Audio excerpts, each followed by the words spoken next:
Hello നമസ്കാരമുണ്ട്. ആയുഷാണ്. ഇലവന്തിട്ട മാർക്കറ്റുള്ള എല്ലാ ദിവസവും ഞങ്ങളുടെ വീട്ടിൽ നടക്കുന്ന സ്ഥിരം ഒരു കാഴ്ചയാണിത്.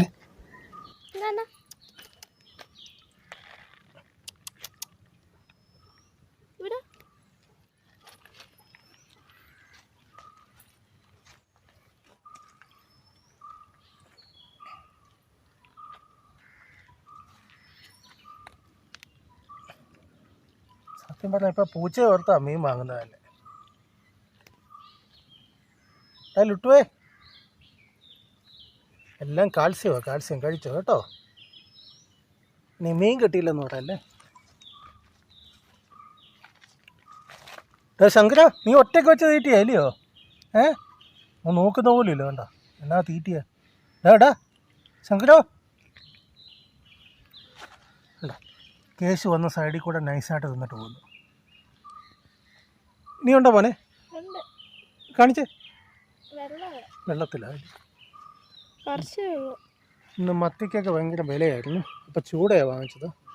അപ്പോൾ അത് വെട്ടുമ്പോൾ അതിൻ്റെ തല വാല എല്ലാം കൂടെ പൂച്ചയ്ക്ക് ആവശ്യത്തിനുള്ളതുണ്ട്. 3 പൂച്ചയാണുള്ളത്. ഇത് ശങ്കരൻ, ഈ കാണുന്നത്. പിന്നെ ഇത് ലുട്ടു, പിന്നെ ഇത് കേശു എന്ന് വിളിക്കുന്നതിലും അത് പെൺപൂച്ചയാണ്. അതിൻ്റെ അച്ഛൻ്റെ പേരായിരുന്നു കേശു. അപ്പോൾ അതിൻ്റെ അച്ഛൻ്റെ അതേ ഷേപ്പ് തന്നെ കിട്ടി. അതുകൊണ്ടാണ് ഞങ്ങൾ അതിനെയും കേശു എന്ന് വിളിക്കുന്നത്. ഞങ്ങളുടെ വെള്ളച്ചിയുടെ കുഞ്ഞുങ്ങളാണ് ഈ കാണുന്ന 2 എണ്ണം.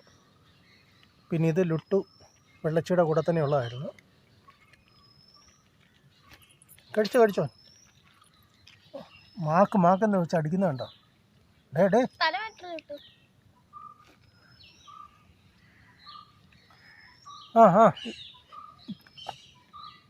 എങ്ങാണ്ട് കിളിയുടെ ശബ്ദം കേട്ട് അതിന് കിടന്നാൽ അങ്ങോട്ട് നോക്കുക. കൊതുക് കുത്തുന്നല്ലോ ഇവിടെ. പൊന്നു പോവാം. ഉണ്ടോ? വാരിയിട്ട് കൊടുത്തേക്ക്. ഇനി പൊന്നു പോയിട്ടെ സോപ്പിട്ട് കൈയൊക്കെ കഴുകുക.